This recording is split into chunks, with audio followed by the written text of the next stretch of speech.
I'm Matilda Calaveshi. I am the Director of Fashion with Mana Fashion Services. It's a pleasure to have you all here today. Thank you for your time.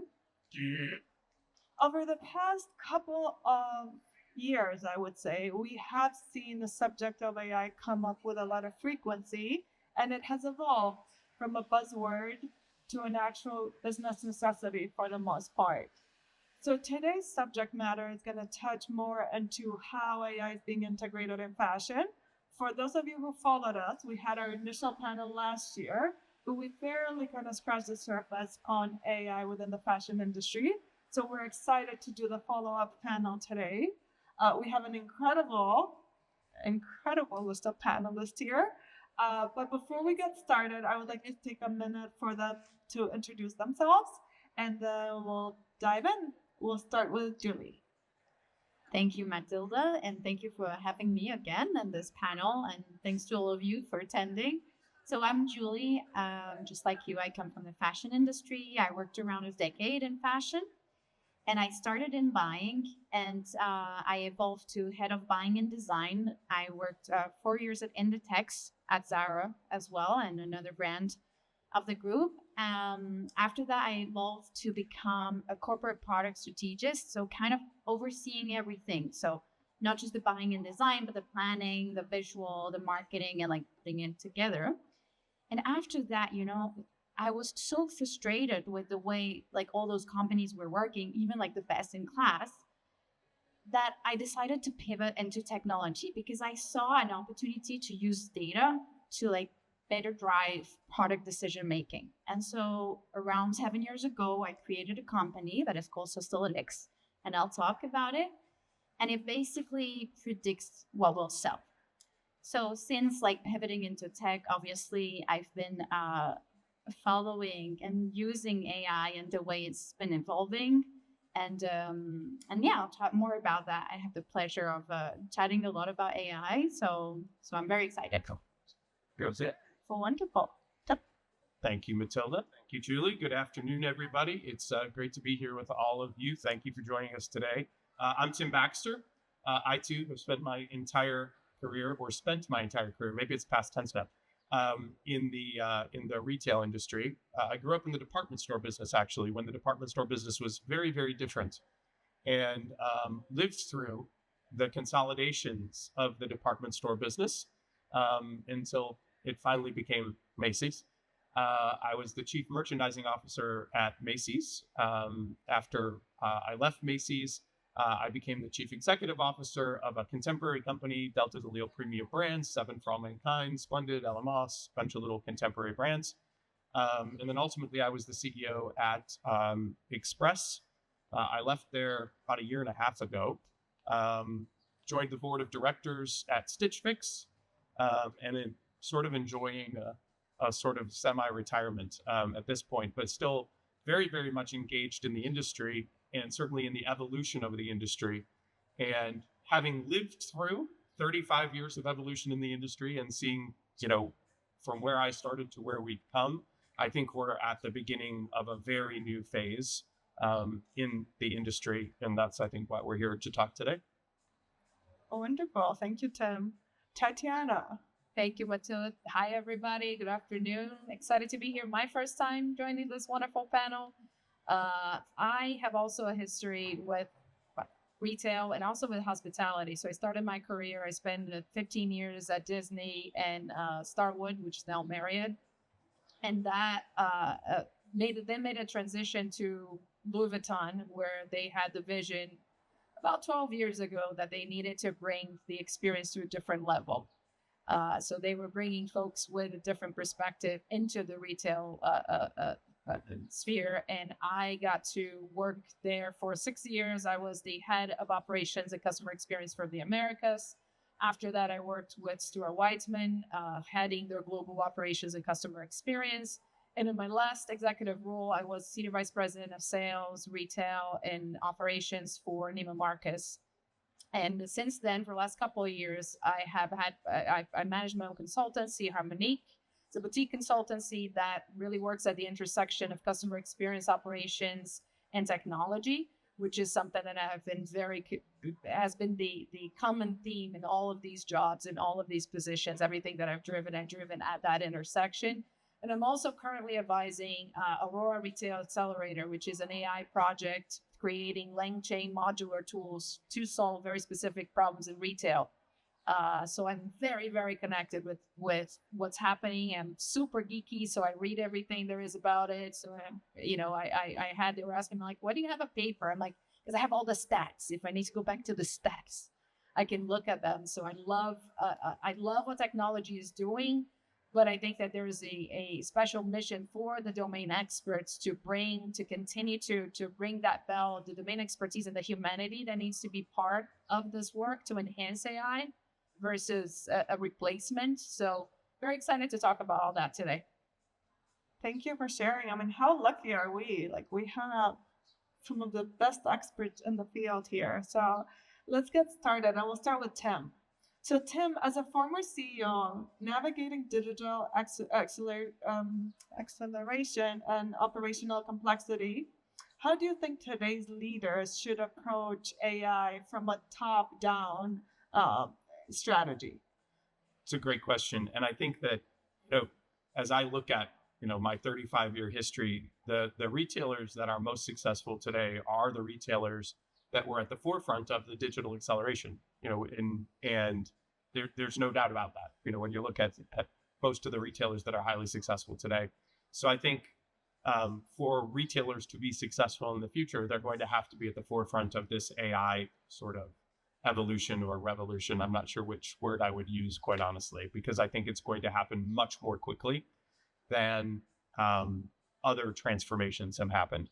So I think every organization, every retail organization, every leader at every retail organization should I don't know if it's a task force, a committee, I hate both those words, but there should be a group of people at every retailer led by the CEO that is thinking about how artificial intelligence, how AI will do a number of things. Number one, how will it make their business more efficient? Is there a more efficient way, to do their business, and how could AI help from that perspective? They need to be thinking about, certainly from a retail perspective, how AI will drive trend and fashion in the future. They need to be thinking about how AI will need to be integrated into their existing digital experience in the future. They need to think about how AI will impact the supply chain, production and sourcing. I mean, it literally can and will impact every single area of the retail business. And so I think from a leadership perspective, from a top-down perspective, you can't just be focused on one of those things. You can't be focused on how AI will drive fashion trend and not also be focused on how AI needs to be included in your digital experience or how it needs to be included in your operational experience. So, from a leadership perspective, I think the impacts are going to be felt across every single one of the different areas of every retailer. And so leaders need to be really focused on every one of those different areas. And I think that I would just add, because when I say those things, people get very stressed out about their jobs and how, their jobs could be impacted by AI. I think that's on everybody's mind. And so I would also challenge, as leaders are thinking about that, I would also challenge everybody in any role to say, how could AI help me be more efficient and help me be the best that I can be in the role that I'm in? Because there are also a million ways that each executive or each individual can use AI to contribute at a much higher level. It's not about replacing, from my perspective, although that will certainly happen in some cases. That's happened throughout the entire history of retail, and that will certainly continue to happen, I'm sure. But it's more, from my perspective, about how do each and every one of us really use it to be sure that we are the best version of ourselves as retail executives. I love that. So it's a 360 approach from the top down, and then it trickles down to us as professionals to figure out the best way in which we approach it and apply it to ourselves. That's great. Tatiana, we'll move on to you. So you've worked at the intersection of luxury and operations. So two areas that are very much driven by that human experience, right? So now, as the AI becomes more integrated in the day-to-day, what are the new skill sets or mindsets that do you believe retailers need to look into to stay ahead, and how should organizations approach workforce development? So if we're looking at it from an organizational perspective and then an HR perspective. Great question. They should first. The first part is that they absolutely should be approaching it, and they should be approaching it fast. But the main thing here is that the skills aren't technical. The piece here, the main skill is judgment. So you need to develop. We need the retail teams to develop what I call AI well skills. So basic skills to understand and have the discernment to know when to apply AI and what areas this will enhance whatever it is that they're doing, and when the human capability is the most advised, and how that intersection comes together. So BCG, Boston Consulting Group, recently published a study showing that companies that are using AI, they're doing better. It's a plus 45% on cost reduction and a plus 60 in revenues. So it's pretty big, right? But also in that same study, they talked about how 74% of companies that are using it today stay stuck in proof of concept mode. So the shift is not technical. The shift is mindset, which is a totally overused word. But it is that function and how the organization is looking at it. So I would say there are three things in terms of upskilling, in terms of thinking about how to get started. Because one of the things that I see with the consulting is there's so much of that sort of analysis paralysis. There's so much going on. I'm just going to wait and wait to be a fast follower, right? Which is a concept we all know. Like, okay, let someone else kind of fall on their face a couple times, understand, and let me. The augmentation of the processes with this technology is so fast right now that if you wait to be a fast follower, that window is so much smaller than it used to be. It's not possible. So what the three things are, the first one is the governance and the guardrails that you need to have around experimentation. So both pushing people to do it, but also putting the guardrails and what that needs to look like. The second thing is creating the environment for experimentation. Something that I've seen work really, really well is very focused, immersive workshops when you put people to work. You get them to work in very real problems, small scale. I'm a huge fan of modular solutions, things that solve, which sounds a little counterintuitive. You say, well, I'm thinking about the entire strategy, but the modular solutions within that strategy would allow for you to become smarter and smarter in how you think about your strategy. But I've watched firsthand teams that they're skeptical, to say a nice word about it, become completely in sync with the technology just by spending a couple of days with it, just by spending time. So I strongly encourage you to think about what that will look like. And the third is leadership. What is leadership doing? How is leadership looking at this? Again, it's not the old way in which you were saying, okay, let's just think about this, and we have an 18 or 24-month roadmap for technology, and we're going to put it all together, and this is nobody's business but IT. Wait until IT tells you what to do. This is no longer the way it works. So leadership needs to be at the forefront of that, needs to be incentivizing people to work on it. It needs to create the environment in which this happens. So it is training, but is not training in the traditional sense. That is very important as well, but nothing beats putting their hands on it. It's incredible, yeah. Thank you for that. Because every time we think luxury, we think one-on-one experience, right? We think human experience. And we had a chat actually when we met just now, and I said it's tough sometimes to kind of think or wrap your head around how AI can be applied to the luxury world in a way that it doesn't detract from the experience, but it enhances it even more. So it absolutely, because again, you're thinking about how much knowledge you have. In order for a luxury experience to happen, it needs to be personalized. That's one of the tenets of luxury. In order to properly personalize it, what would you do if you had this? And the way I think about it, by the way, stay with me on this. Mission Impossible just came out. You know the little thing in your ear that talks to you and tells you all the things you need to know and tells you which exit to go to and what do you say and what. AI works in the very same way. Think about it not as a replacement for human interaction, but sort of a whisper system both as if you think about it on with a perspective of somebody who's in front of a person at an event or at a store, or if you're thinking about it, which is even easier if you're talking about digital channels where you have even more leeway to create that experience. But in person, imagine walking into an event. I'll give you a very, very specific example.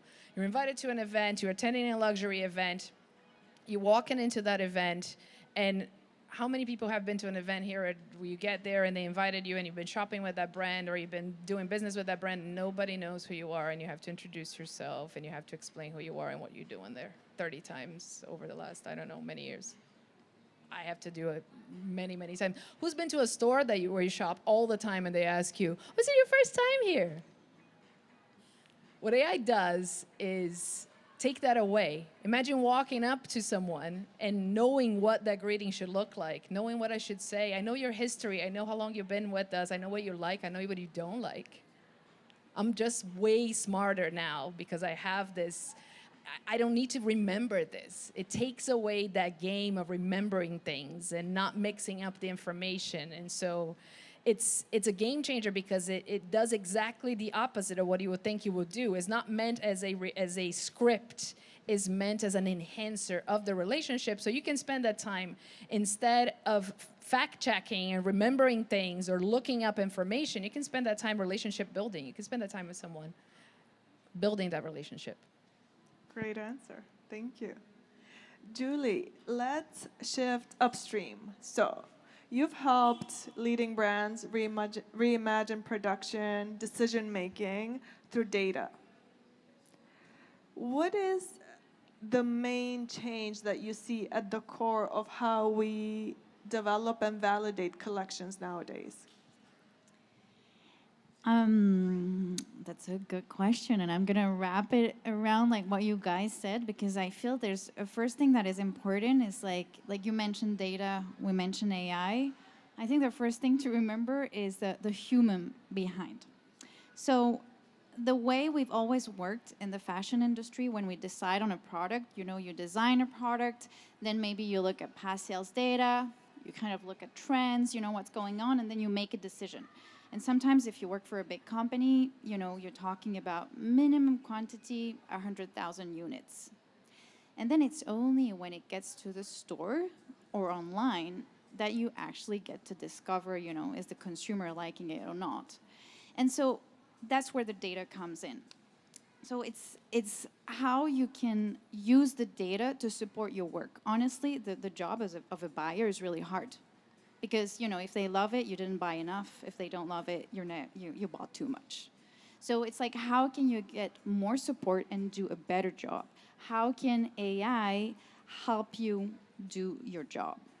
And so where we come in, the company that I founded that is called Sustalytics, basically will survey consumers at scale to collect all the data on those designs. Obviously, we use machine learning and visual recognition to take some conclusions, but like easy insights that, just anybody can use, including the design team. So to give you an example, because I always feel, it's going to speak to you better. I love the example of this brand. They were deciding on a parka. Okay, the khaki parka was always like a super bestseller for them. So they were about to decide on the final quantity, but they surveyed the different parkas with actual human, real consumers behind. So using technology with real consumers, and they discovered that this, it wasn't really scoring very high. Consumers were not really liking that parka. And so how did this data help them? If we compared with all the data that we had, basically we noticed that the shade of khaki was kind of different from like the usual best-selling shades, and like the fur color was different. So this is data. This is an attribute that you can analyze in visual data. So what they did with the design team is that they changed the shade of color, they changed the fur color, and it went from like a poor score to a really high score. So again, it's like, I think it's a good example of showing how you can use technology, AI, to support you in your job. But it's always gonna be human related, no matter what you do. That's a great segue to my next question, and that's to Tim. So Tim and I worked at Macy's many, many years ago, and that's how we had initially connected. And the one thing I remember is for big box retailers, not Macy's in particular, we were very data rich, but we were inside poor. Would you say that's a fair statement to make? Yes, and that was 20 years ago, and I would still make the statement today. Right. So with the introduction of AI, how do you see data forecasting, inventory forecasting improve? And how should brands kind of evolve their go-to-market strategies based on it now? Well, I think, it goes back to a couple of things that Tatiana and Julie both said. Every brand needs to be evolving and figuring out how to use the data that they have. I won't speak to Macy's specifically as an example, although if you just think about the amount of data that Macy's has, given the number of consumers that they serve, it's extraordinary. I don't think there are any retailers, at least none that I know, that are using their data effectively. So I think both Tatiana and Julie gave great examples of how data needs to be used and how data needs to move from just being data that exists out in the clouds to insight. And then that insight needs to lead to action. And it needs to be much faster than where we've been. I think one of the other challenges we've talked about for 20 years is speed to market. And people like Zara and Ditex understand it better than most. But Julie could tell you that they could even be faster themselves. But you look at the speed to market from most, certainly American retailers, and it is nowhere near as quick as it needs to be, given how fast the consumer is going to be responding to things in the future. Already is. So we're going to have to figure out, every company needs to figure out how you harness the data to drive more efficiency, and that efficiency needs to drive greater speed to market with products that are more tested and are more proven to be consumer friendly and bestsellers. To your point, I've always been on in my early years, I was on the merchandising side, and it always came back to the buyer, right? Well, either if it was bad, you bought too much, or you don't understand the trend. If it was great, you didn't buy enough, and you should have bought more because you don't understand the trend. And I think that there is all this data. You talked about personalization, and I think personalization today, many retailers have different levels of what we call personalization. But personalization today is, more effective emails, more effective text messages, understanding how people want to be communicated with, sort of, oh, this person bought this, so maybe they would also like this. But it is not truly personalized. It is not truly a relationship from the company or the retailer to that individual. It's to groups of individuals who they believe are going to behave in the same way. So I think the evolution will be this ability to speak directly to that consumer, true personalization, not group personalization, which is, I think, where everybody is today. So we just have to move very, very quickly on all of those things. Yeah, makes a lot of sense. And Tatiana, I think you can go ahead. No, I wanted to add, I 100% agree with you. Another thing I wanted to add to the work that I've been doing over the past year is incredible how much of the data that companies believe, oh, we have the data, right? So they will bring us in and say, oh, we got this data. And then when you look at the data, it's not what they need in order to get to those conclusions. They either don't have enough of it. They don't have, who knows of, they're talking about that every retailer I know out there has various different silos where we're still using Excel. Oh, absolutely. Absolutely. I mean, 100%, right? Yeah. So, and looking at your selling report on a Monday, so you're looking back instead of looking forward. I mean, that's, it's what we do. So when you think about that, even going a step back to, I would say the very first thing, besides governance and the piece on getting people acquainted with AI, is having a hard look at that data. Do you have the data you need to have to even bring in and put a tool that sits atop of that? Because if you don't have the right data, and by right data, there's so many variations of that, you will not get to the conclusions you need. You're not going to get to the right, the system is not going to give you what you need. I think that goes back to something you said earlier where, things get stuck in proof of concept. Yeah. And it goes back to what I was saying earlier, where there are so many different ways that AI is impacting each company that if you don't have a leadership group that is saying, these are our objectives, these are our specific objectives, and therefore, what data do we need to make the decisions that will drive our specific objectives?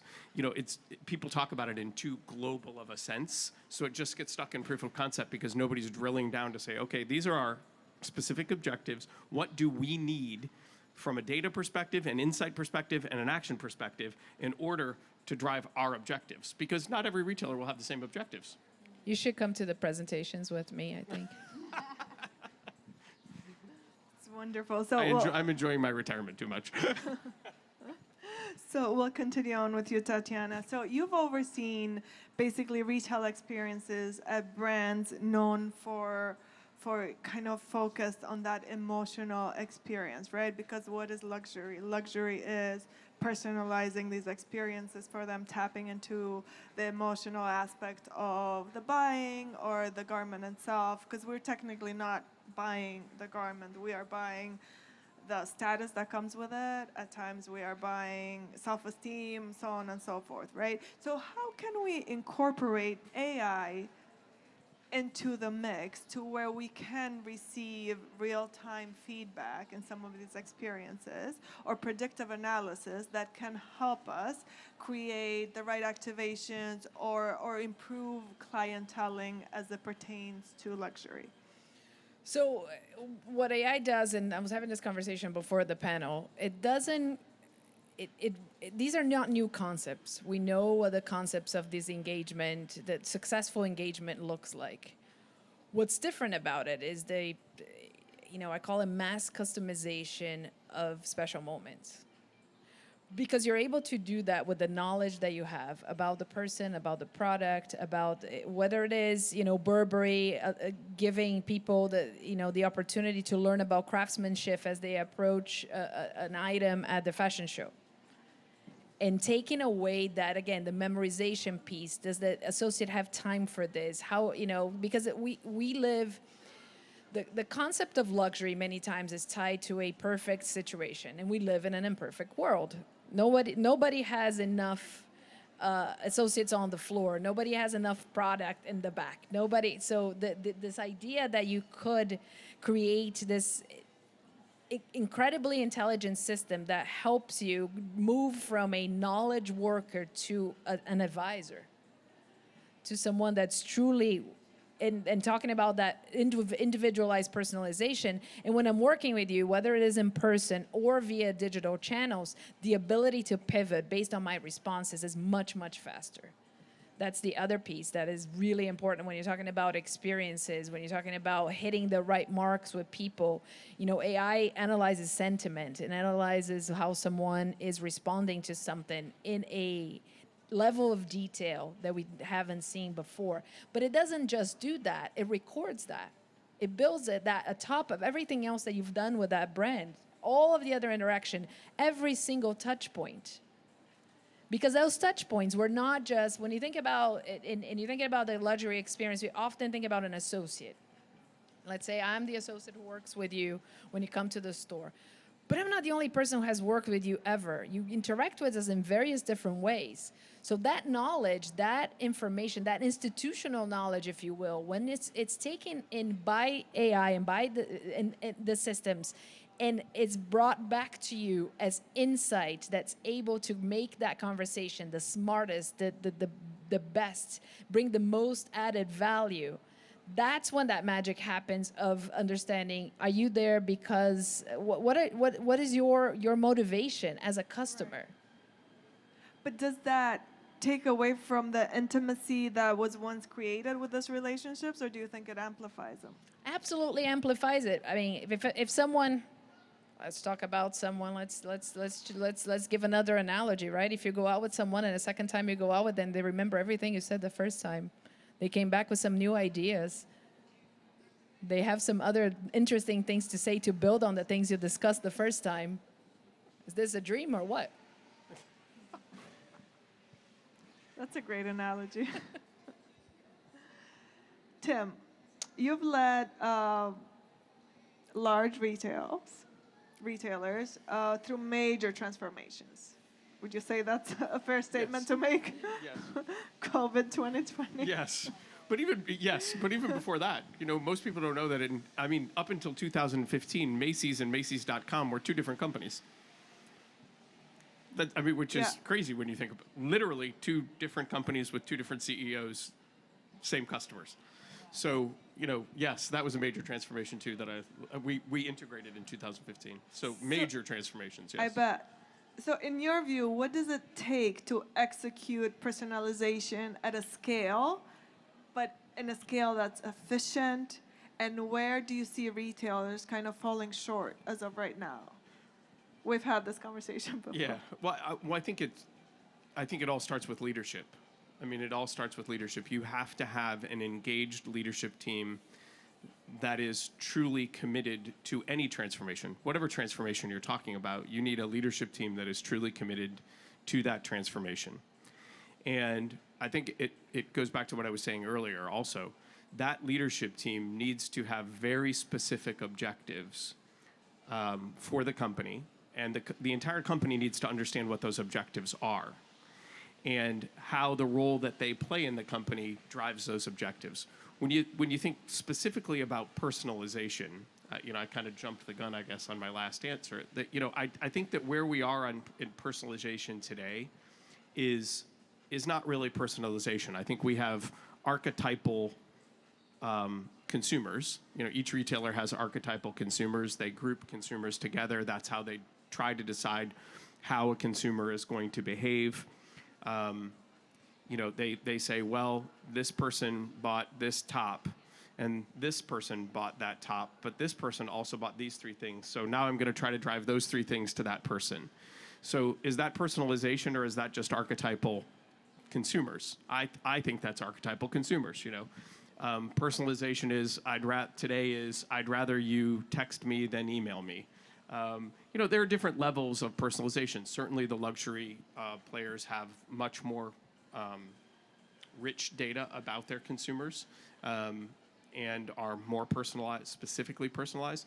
But I think we are at a time where we are shifting from this whole, okay, I'm going to put you in this group of consumers and I'm going to speak to you this way because this is the group of consumers that I believe you are in, to I know you as a consumer and I can predict your behavior, your specific behavior. And we do a little bit, I think some retailers do a little bit of that, right? They know that you need to, if you have a first-time customer, you need to get that customer back within 60 days if you ever want that customer to be, a long-term customer with a high lifetime value. So there are certain things we do with individuals, but I just think it's today it's mostly for large retailers, for large-scale retailers, it's these groups of people instead of the person, the individual. And we are moving rapidly toward those retailers that will be successful, I said this at the very beginning, will be the retailers that understand that they need to actually be personalizing the experience for the actual person. And it sounds daunting, but when I think about the fact that when I started at Macy's, go to transformations. When I started in this industry, first of all, we didn't have computers. I did not have a computer. I did, when I was an assistant buyer, I did like price changes by hand. I did distributions by store, by hand. I'm going to give this one 12, this one 10, this one 8, this one 6. Literally did it by hand over and over and over and over again. And I remember thinking that the advent of Lotus 123, which many of you probably don't even know what it is, but it's the predecessor, I guess, of Excel. But I remember thinking that Excel was going to replace my job and everybody else's job, and I could do it better than Excel could do it. So I've been through that so think about where we are now. And then, when I started in the department store industry, I was working at May Department Stores Company. We had 15 operating divisions. Federated Department Stores also had 15 operating divisions. So 30 companies that ultimately, over the course of my career, became one company, one headquarters in New York. So these transformations, they can be scary because we're at the beginning of this transformation, but our industry has transformed radically over the past 30 years. I mean, radically, absolutely radically. So I would just encourage everybody to be enthusiastic and excited about it and truly dig in and say, how is this going to help me be better at what I do, what we do as a company, rather than be afraid of it and say, it's the unknown, so I'm afraid of it. There's always been the unknown. There has always been transformation. There will always be transformation and change. And change is hard, but if you're at the forefront of it and leading it with a very defined group of objectives of how you want to use the technology, you can win. You can definitely win. I love that. Thank you for that. Julie, we'll move on to you. So we've had this conversation. I always say today's consumer is very spoiled, right? We're all consumers. We want it now. We want it cheap. We want the best. We want to return it. We want everything, right? Now, we know that we're very fickle. Our opinions change all the time. We change our minds. So sometimes it's very hard to predict kind of consumer demand. So what are some of the digital tools and how is AI incorporated into those tools that effectively help us capture demand in a way? So if you think about it, and again, I'm going to bounce on everything that was said because I feel it's so relevant. So we talk about data, but the key point is, what do you do with that data? It's the insights, right? You need the right insights. Okay, or what you said, basically, is leadership. Like, what's the objective? So, I have all that data. What am I going to do with it?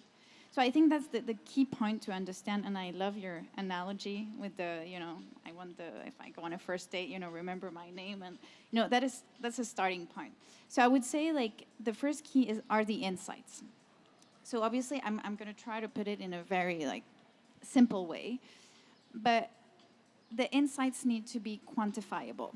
Okay, so that it becomes, you can actually quantify an opinion, and it's really important actually to quantify an opinion. Let me give you an example right there. I'm going to show you a dress.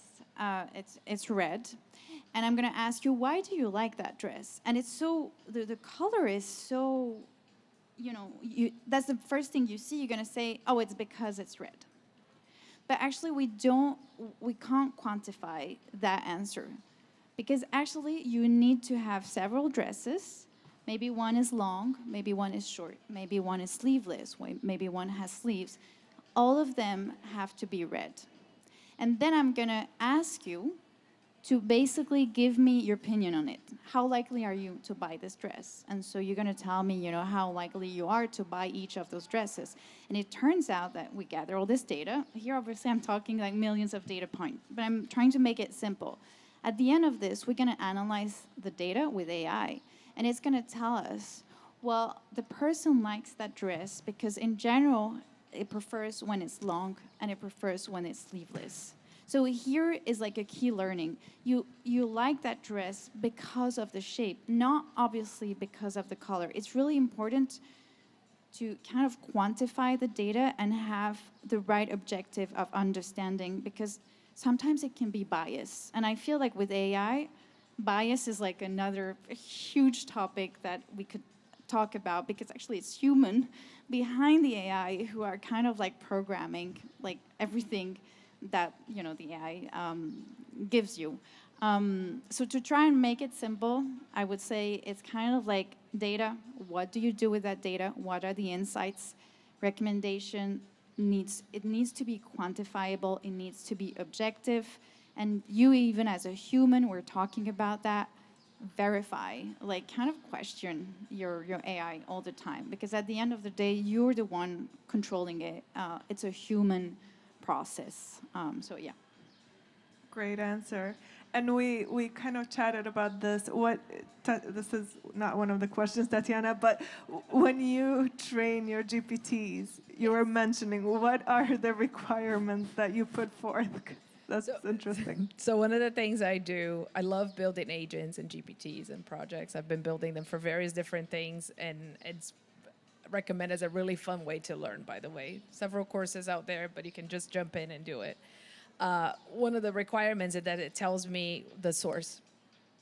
Where does it come from? Where does the information come from? How did it get to that conclusion? Including when it has come to a conclusion by itself. It has to tell me where that comes from.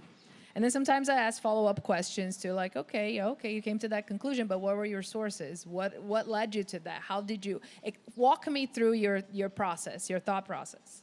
And I'm just gonna bounce. And it's important sometimes I ask GPT, I'm like, where in the article did you find that data? Because sometimes it's gonna tell you, oh, sorry, I actually made it up.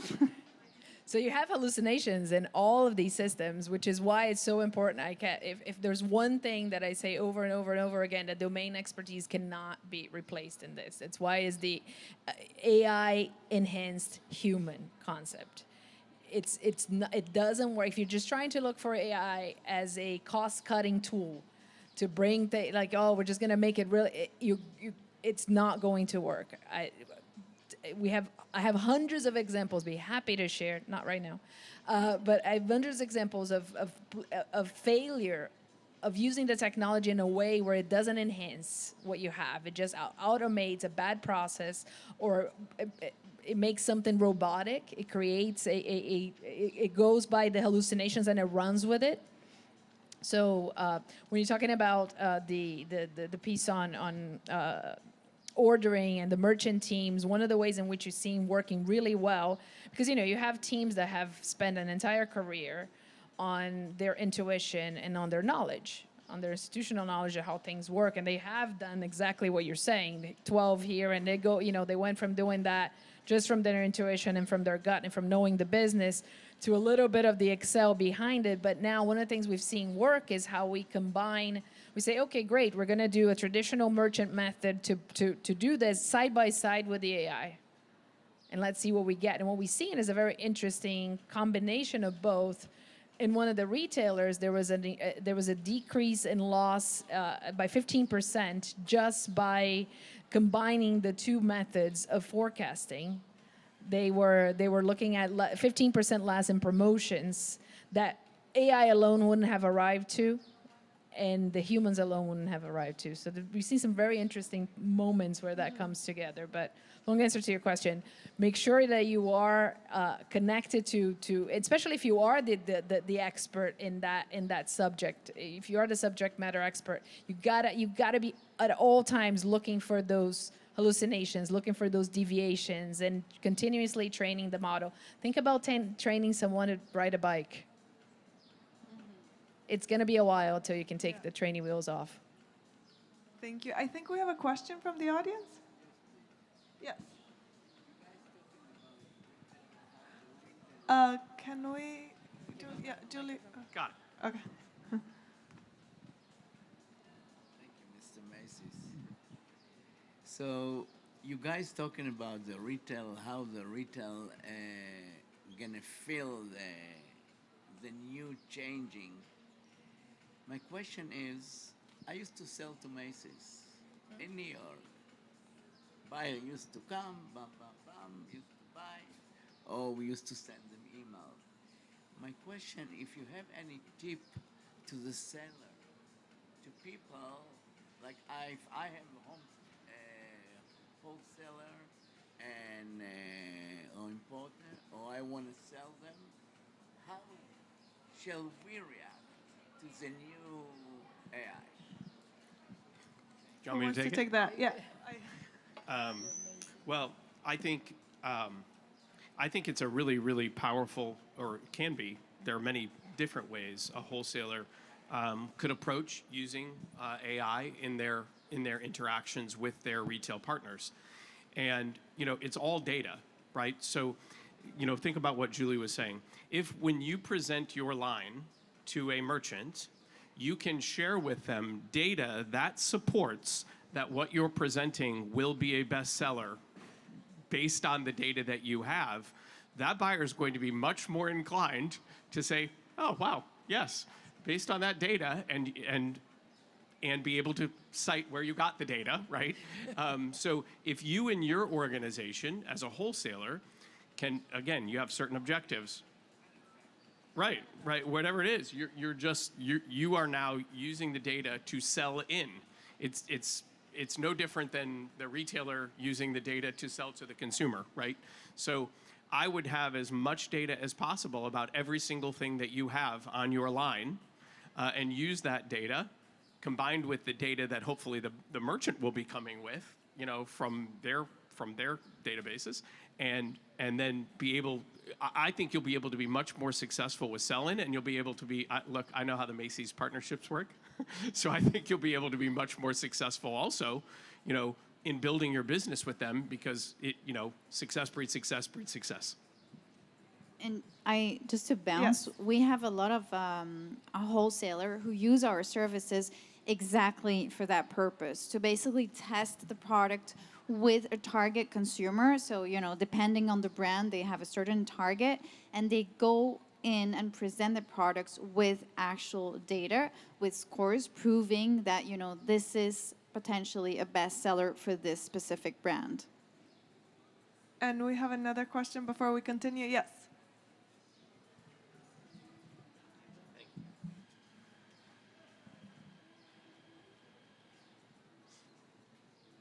Hello? Okay, perfect. So I am an owner of Clear Solutions, and right now I'm working with the president of Nordstrom to develop an AI mirror.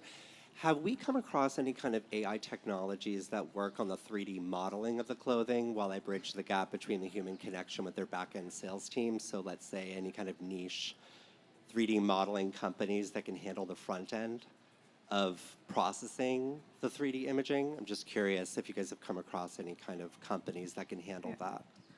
Julie, you take this. Yeah. So top of my I love anything AI in retail.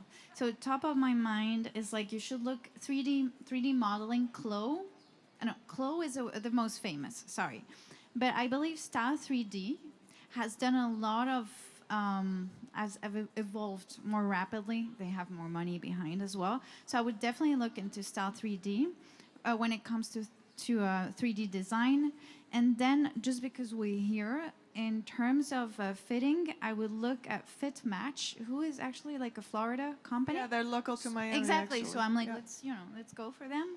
So I would look at both technologies. I don't know one that does both of them together yet, but yeah. Thank you. Okay, we'll continue.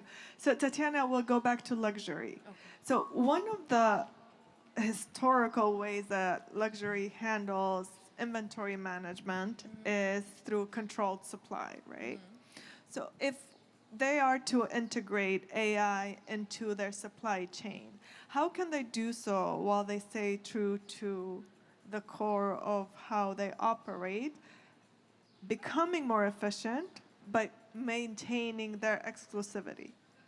I was hoping you were going to ask me something like this, because I thought that was perfect to that question. Also on the retailer side, on the whole, the company that's working with the retail partners. One of the things that's really important is for, how is AI helping them pivot faster? That example you gave earlier and changing the color, and we've seen such a change, such an evolution in how we're looking at buying and how we are pivoting collections.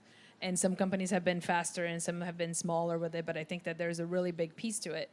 But tying it back to scarcity as a concept of a really big, important concept in luxury, AI can bring that to be precision scarcity. So the right product and the right quantity in the right place, and changing rapidly based on real-time information. Things will move as I learn more about, again, knowing about more about my customer. So it's less, and historically this has so set in stone. If you're familiar with how this was done, at least a few years ago, and a lot of companies are doing it differently now, but a few years ago, this was very much decided at the beginning of the collection. You get 12, you get 8, you get 6, you get this. This is how this is going to go. Whereas this concept of precision scarcity is something that can completely change the game to that. And being very smart about working with the system, so there's a sweet spot between impossible to find, right, and too common. and too easy to Right. get, and understanding it, and the system has to be a mirror of what the company wants to achieve. So back to your original point, there needs to be clarity on objectives. What do you want to achieve? What are you trying to do? What level of scarcity do you want this to be in order then to make the decisions? And the technology then enables it enables what the strategy was to become the reality in the front lines. Now, a lot of luxury companies are legacy brands, right? How do you change the mindset of these leaders who are at the helm of these companies to even consider something like this? Do you think there's going to be a transitional period where it's going to take a bit of time? Do you think it's one of those things where they're not going to look into it unless somebody big does it and they follow suit? Do you think there's going to be someone who's going to pioneer all of this? I go back to a couple of things I said earlier. I think that whoever is waiting for someone to pioneer is in for a rude awakening. It's not going to be enough time to catch up. Yeah. The technology, if you're talking about agents, even agentic AI today, it's completely different than it was 6 months ago. It's a completely different landscape. So if you're waiting, it's a bad idea to wait. I'm a huge fan of modular solutions where you can grasp what it's doing without, for lack of a better expression, making too much damage, right? Like you go for something that is, you're solving very specific problems in very specific ways. So the teams get used to it, they incorporate that into their process.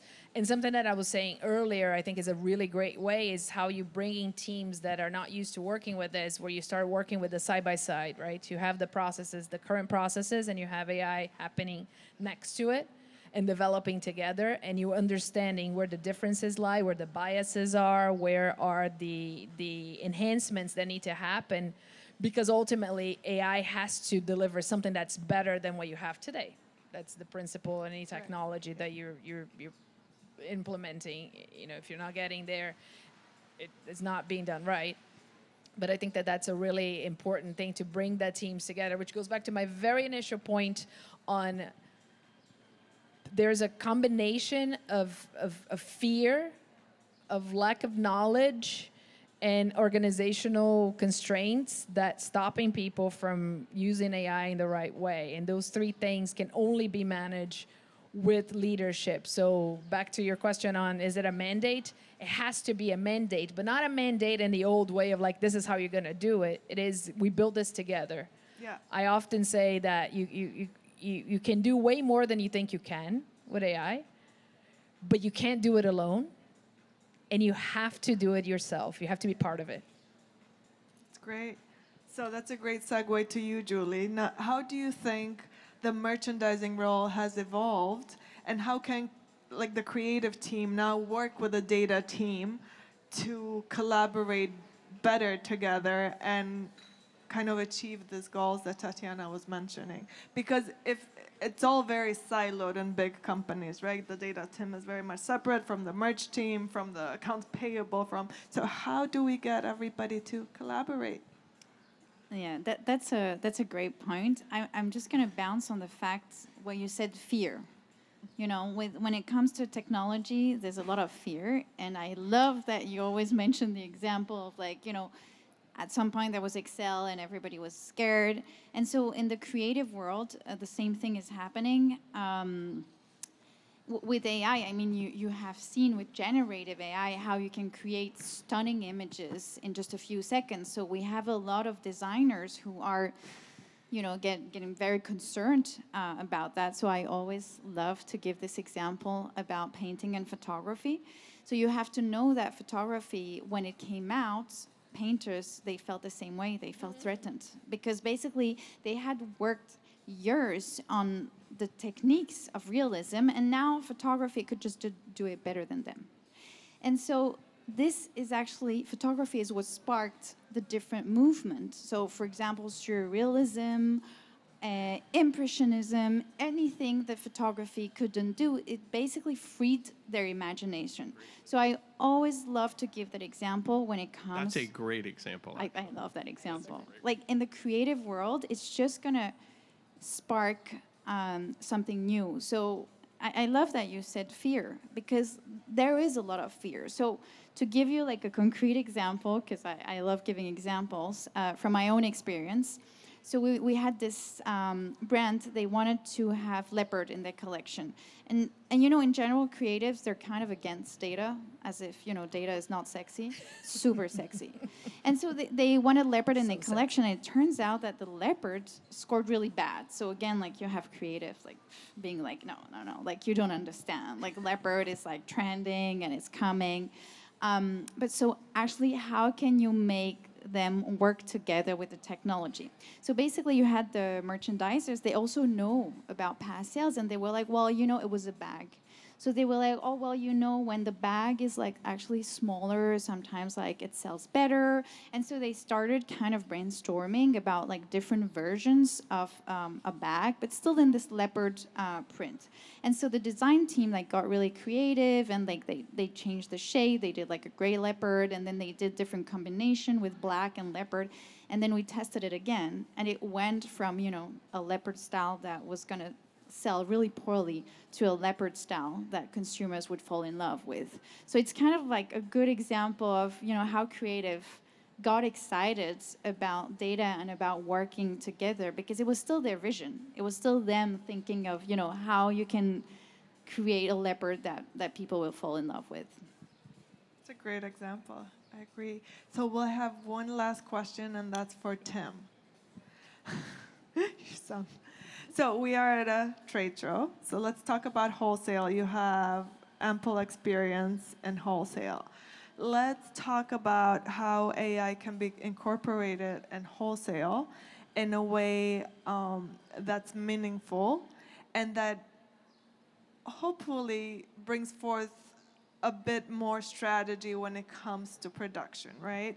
Yep. So Mana Fashion, we have our own wholesale showroom down here if you want to visit. But the one thing that you always struggle with in wholesale is production, right? You create all of these great styles, you get some feedback from trade shows, but do you run with it? Do you go with your MOQs? Do you start producing? How can we incorporate AI, or where have you seen it be applied or envision it being applied in a way that really makes sense? Well, I think it goes back to, you know, sort of how I answered this gentleman's question earlier.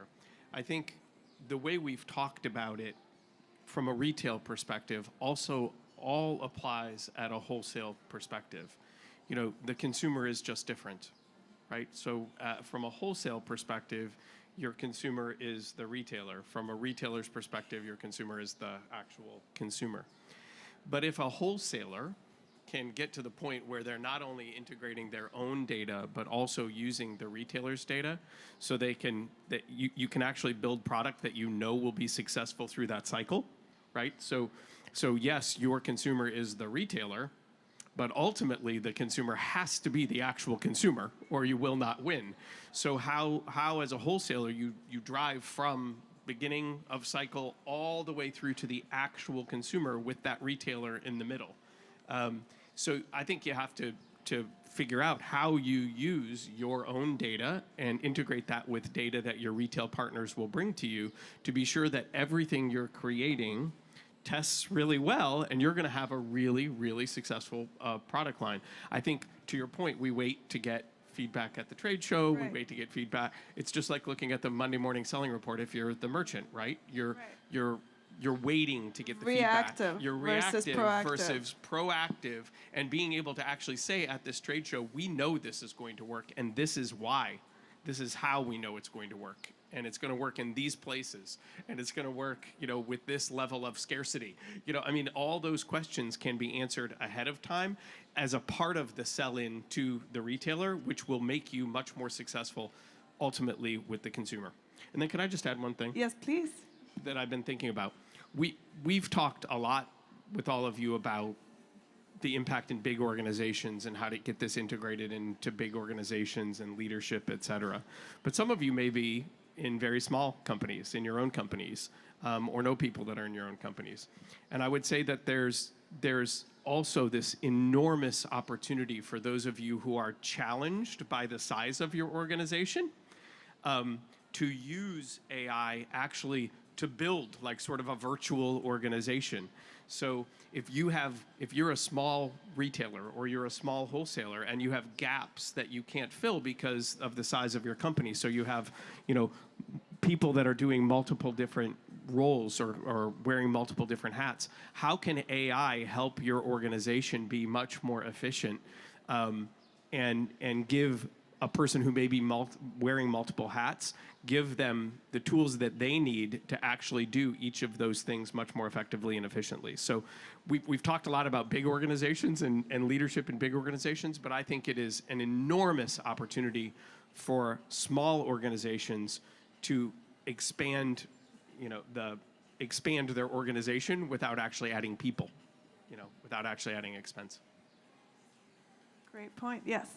I would just add to that no other technology or technological transformation we have seen before where the availability of the same type of technology, the same level of technology at a cost that there's no barrier of entry, no matter how small your company is.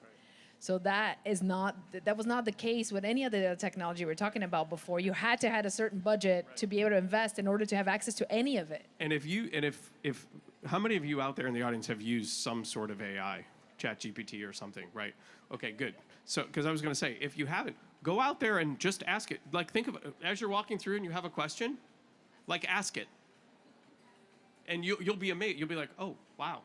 Like, and make it quote its sources, but ask it and just see how, start to experience it yourself. So then you can start to know how it can make you more efficient and effective at what you do, how it can make you the best at what you do, but also then how it can impact your organization. I actually heard someone say that AI is making me smarter because they said the questions that I'm afraid to ask, the questions that I feel like are maybe not smart questions, the things I'm a little bit unsure of, I have a place to go now and I will get an answer and it's intimate and nobody has to know whether I know it or not, but then I learn. So that was quite interesting. Wonderful. So before we wrap it up, do we have any questions from the audience? No? We got some during the talk. So thank you all for coming. Thank you all very much. A round of applause Thank you. for our Thank you. panelists. Thank Thank you. you guys. See you next time.